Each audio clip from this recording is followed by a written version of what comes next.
Hello friends. ఈ వీడియోలో మనం అసైన్‌మెంట్ ఆపరేటర్స్ గురించి నేర్చుకోబోతున్నాం అనమాట. మనం వేరియబుల్స్‌కి వాల్యూస్ ఈ అసైన్‌మెంట్ ఆపరేటర్స్‌ని వాడే ఇస్తాం. ఓకేనా?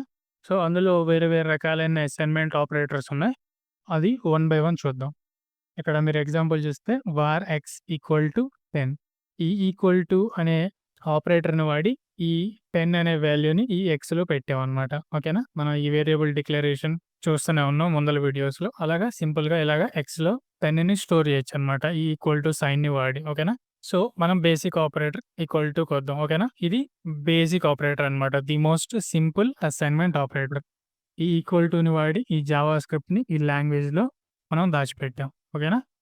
ఆ కన్సోల్‌లో ఈ వేరియబుల్ లింక్ కన్సోల్‌లోకి తీస్తే జావా స్క్రిప్ట్ అని కన్సోల్ అయిపోయిందనమాట. సో, ఇప్పుడు ఆ వేరియబుల్‌కి నేను రీఅసైన్‌మెంట్ కూడా చేయొచ్చనమాట. ఇక్కడ వేరియబుల్ డిక్లేర్ చేసి నేను జావా స్క్రిప్ట్ అని ఇచ్చాను గదా! ఆ వేరియబుల్‌ని ఇప్పుడు పైథాన్‌కి మారుస్తున్నాననమాట.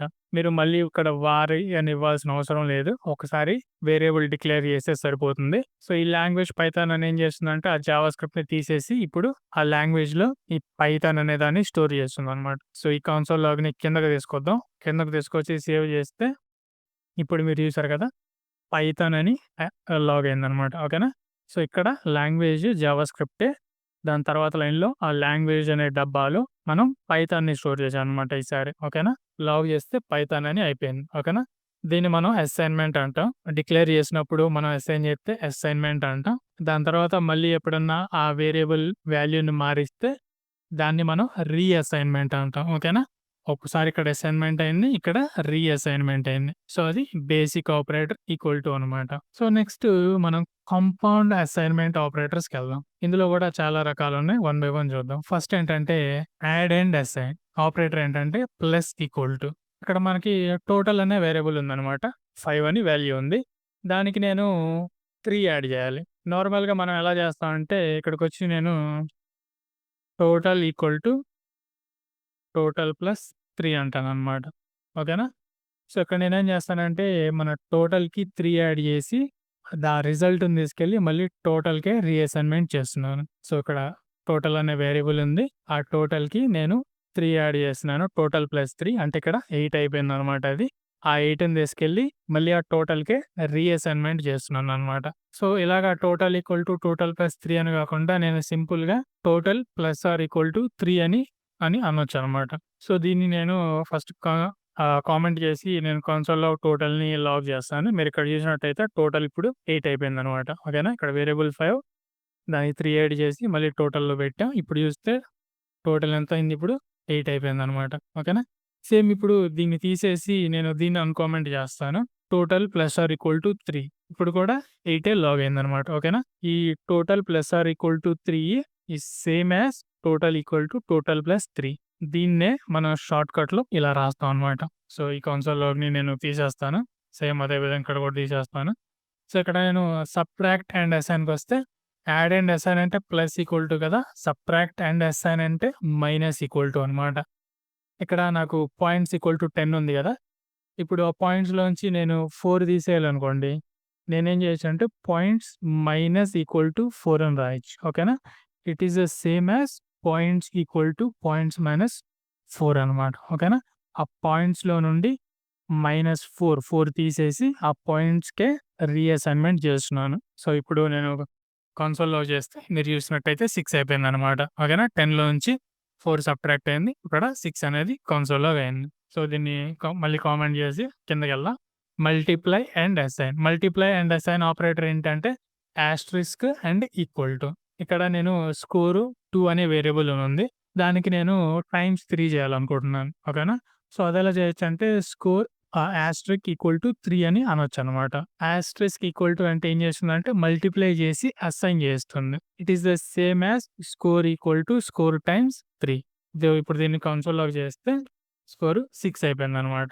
స్కోర్‌ని టైమ్స్ 3 చేసి మళ్ళీ స్కోర్ అనే వేరియబుల్‌లోనే స్టోర్ చేస్తున్నాను. కన్సోల్‌లో 6 2 టైమ్స్ 3 6 అయిపోయిందనమాట.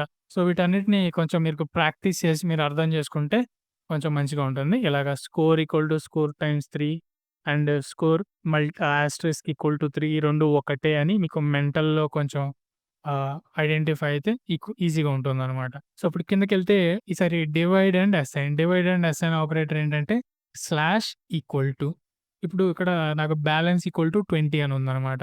సో, ఇక్కడ నేను 4తో డివైడ్ చేయాలి అని అనుకుంటున్నానంటే నేనేం చేయాలంటే 4తో డివైడ్ చేసి మళ్ళీ ఆ బ్యాలెన్స్‌కే అసైన్ చేయాలి. ఓకేనా? అది మెయిన్ పాయింట్ అనమాట. సో, ఇక్కడ నేనేం చేయొచ్చంటే బ్యాలెన్స్ స్లాష్ ఈక్వల్ టు 4 అనొచ్చనమాట. It is the same as balance equal to balance slash 4. బ్యాలెన్స్‌ని మనం స్లాష్ 4 చేసి మళ్ళీ బ్యాలెన్స్‌లోనే స్టోర్ చేస్తాము. సో, ఇప్పుడు నేను కన్సోల్‌లోకి చేస్తే మీరు చూసినట్టయితే ఇక్కడ 5 అనేది లాగ్ అయిపోయిందనమాట. సో, దీన్ని నేను మళ్ళీ కామెంట్ చేసి కిందకి మాడ్యులస్‌కెళ్తాను. సేమ్ ఇవన్నీ అలాగనే పనిచేస్తాయనమాట. వన్ బై వన్ చూడాల్సినంత అవసరం లేదు. జస్ట్ మీకోసారి చూపియటానికి ఫస్ట్ టైమ్ చూపిస్తున్నాను కదా ఇవి. అందుకని వన్ బై వన్ ఎళ్తున్నాను. సో, ఇక్కడ మీరు modulus and assign, modulus, sign and equal ఇవి 2 కలిపితే దీనికి ఆపరేటర్ అనమాట. సో, ఇక్కడ నాకు రిమైండర్ ఈక్వల్ టు 10 అని ఉంది. ఇదొక వేరియబుల్. నేనేం చేయాలనుకున్నా అంటే ఒక 3తో డివైడ్ చేసి సరే మాడ్యులస్ వచ్చిన రిమైండర్‌ని మళ్ళీ అదే వేరియబుల్‌లో స్టోర్ చేయాలనుకుంటున్నాననమాట. అంటే ఇది చేయాలనుకుంటున్నాను. రిమైండర్ అనే వేరియబుల్‌లో నేనేం రీఅసైన్ చేయాలనుకుంటున్నానంటే రిమైండర్ మాడ్యులస్ 3 అంటే పైనున్న రిమైండర్ అంతా 10. 10 మాడ్యులస్ 3 రిమైండర్ 1 వస్తుంది కదా! ఆ 1ని తీసుకెళ్ళి మళ్ళీ రిమైండర్‌లోనే పెట్టాలి. ఓకేనా? దానికి షార్ట్‌కట్ ఇదనమాట. Remainder modulus equal to 3. So, ఇప్పుడు నేను కన్సోల్‌లోకి చేస్తే 1 అనేది అక్కడ లాగ్ అయిపోయిందనమాట. సో, దీన్ని మీరు వన్ బై వన్ ప్రాక్టీస్ చేస్తా ఉంటే మీకు కూడా కొంచెం అర్థమవుతుంది. ఒకసారి మెంటల్‌లో ఐడెంటిఫై అయితే. సో, ఇప్పుడు మనం నెక్స్ట్‌కొస్తే వై యూజ్ కాంపౌండ్ ఆపరేటర్. ఇలాగ కాంపౌండ్ ఆపరేటర్స్ యూజ్ చేయాల్సిన అవసరం ఏంటంటే సింపుల్. షార్టర్‌గా ఉంటుంది, క్లీన్‌గా ఉంటుంది, ఈజియర్ టు రీడ్. మీకు ప్రస్తుతం అయితే కొంచెం ఇబ్బందిగా అనిపించొచ్చు. కాకపోతే కొంచెం ప్రాక్టీస్ వస్తే మీకు కూడా ఇవి ఈజియర్ టు రీడ్ అనమాట. సో, ఇప్పుడు ఇక్కడ వితౌట్ కాంపౌండ్ ఆపరేటర్ చూద్దాం. సో, ఇక్కడ వితౌట్ కాంపౌండ్ ఆపరేటర్ ఇక్కడ నేను వార్ ఏ ఈక్వల్ టు 5 ఓకేనా? ఆ ఏకి నేను ఇంకోటి 10 యాడ్ చేయాలనుకుంటున్నాననుకోండి. సో, ఏ అనే డబ్బాను ఓపెన్ చేశాను. అందులో ఏ ప్లస్ 10 అని దాచిపెట్టాను. ఇక్కడ పైన ఏ అంతా 5 కదా! ఆ 5 ప్లస్ 10 15 అయింది ఇదంతా. ఆ 15ని తీసుకొచ్చి మళ్ళీ ఏలోనే దాచిపెడుతున్నాను. ఇది వితౌట్ కాంపౌండ్ ఆపరేటర్ ఓకేనా? స్టార్టింగ్‌లో ఇది ఈజీగా ఉంటుంది. కాకపోతే మీరు అలవాటైతే ఇది కింద ఈజీగా అయిపోతుందనమాట.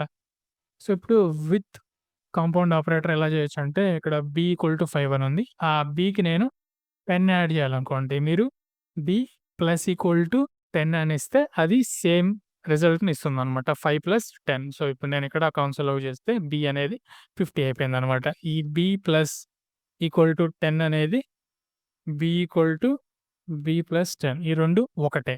ఇప్పుడు ఇక్కడ చూసినట్టయితే 15 అనేది లాగ్ అయిపోయిందనమాట. ఆ 2 B plus equal to 10 and B equal to B plus 10 2 same. So, దాన్ని తీసేసి మనం లాస్ట్‌కెళ్దాం.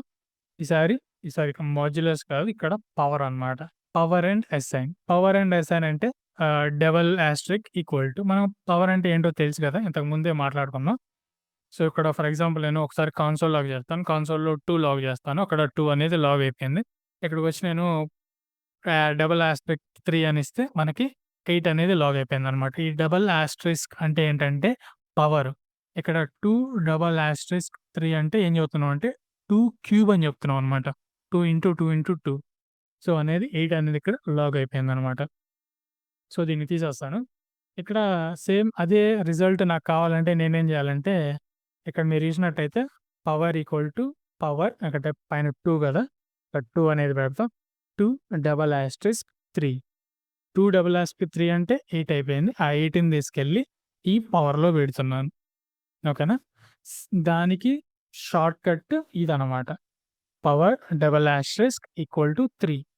ఇప్పుడు ఈ కన్సోల్‌లో పవర్‌ని సేవ్ చేస్తే మీరు చూసారు కదా! ఇక్కడ 8 అనేది లాగ్ అయిపోయిందనమాట. ఓకేనా?